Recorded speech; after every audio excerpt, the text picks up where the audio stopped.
علامہ نفیس احمد صدیقی دینی معلومات کو اور شرعی مسائل کو جاننے کے لیے ہمارے چینل کو سبسکرائب کریں اور بیل آئیکن پر لازمی کلک کریں۔ محمد سہیل صاحب لاہور سے پوچھتے ہیں کہ میں عصر کی 4 رکعات سنت پابندی سے پڑھا کرتا تھا، لیکن ایک شخص جو کہ کافی معلومات رکھتا ہے، میرے ساتھ جاب کرتا ہے، اس نے کہا کہ عصر سے پہلے والی سنت نماز آپ صلی اللہ علیہ وآلہ وسلم سے ثابت نہیں ہے، اس لیے اس کا پڑھنا نہ پڑھنا برابر ہے۔ تو محترم سہیل صاحب، اگر واقعی آپ کے ساتھی کو، آپ کے دوست کو، آپ کے ساتھ کام کرنے والے کو اگر واقعی یہ بہت معلومات ہوتی تو وہ اس طرح کی گمراہی کی باتیں نہیں کرتے۔ ان کی معلومات میں بہت کمی ہے، ہو سکتا ہے کہ اندھوں میں کانا راجہ ہوں اور کم لکھے پڑھے لوگوں کے درمیان میں بیٹھ کر وہ اس طرح کی بہکی باتیں کرتے ہوں، لیکن جہاں تک تعلق ہے آپ کی یہ بات کہ ان کو کافی معلومات ہے، بالکل بے بنیاد، اس کا حقیقت سے کوئی تعلق نہیں ہے۔ لہذا آئیے میں آپ کے سامنے چند ایک حدیثیں پیش کروں تاکہ پتہ چل جائے کہ آپ کے دوست نے بالکل گمراہی کی بات کی ہے، ان کی معلومات بالکل نہیں ہے۔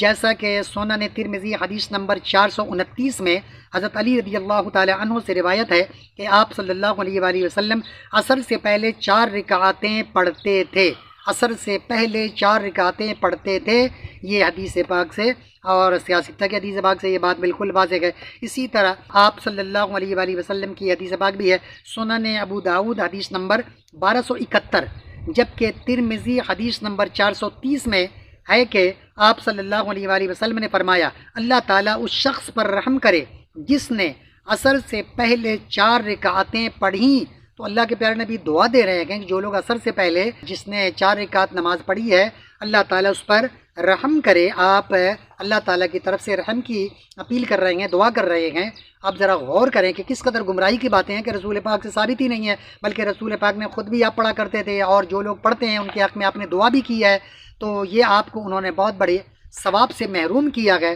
ایسے گمراہ لوگوں کی باتوں میں نہ آیا کریں۔ ہاں یہ ضرور ہے کہ اللہ کے پیارے نبی صلی اللہ تعالیٰ علیہ وآلہ وسلم سے عصر کی نماز سے پہلے 2 رکعت پڑھنا بھی ثابت ہے، جیسا کہ سنن ابو داؤد حدیث نمبر 1272 میں حضرت علی رضی اللہ تعالیٰ عنہ سے روایت ہے کہ آپ صلی اللہ تعالیٰ علیہ وآلہ وسلم عصر سے قبل 2 رکعتیں بھی پڑھا کرتے تھے۔ تو اس سے پتہ چلتا ہے کہ اگر کوئی 2 رکعت بھی پڑھ لے تو بھی وہ سنت پڑھنے کے مترادف ہے۔ الغرض، آپ صلی اللہ تعالیٰ علیہ وآلہ وسلم نے عصر سے پہلے 2 رکعت بھی اور 4 رکعت بھی دونوں پڑھنا آپ سے ثابت ہے، اس لیے آپ اپنے دوستوں کو ان حدیثوں کے بارے میں بتائیں کہ اس طرح کی گمراہی کی باتیں نہ کریں۔ اگر خود نہیں پڑھتے تو کم سے کم دوسروں کو پڑھنے سے نہ روکیں، بہت کثیر ثواب سے بندہ محروم ہو جاتا ہے اگر عصر کی 4 رکعت سنت کو وہ نہیں پڑھتا۔ تو اس لیے آپ جو پابندی سے پڑھ رہے تھے پڑھا کریں، دیگر لوگوں کو کہیں کہ وہ منع نہ کریں، پڑھنے دیں ان کو، کیونکہ یہ رسول پاک کی سنت بھی ہے اور رسول پاک کی ایسے لوگوں پر دعائیں بھی ہیں۔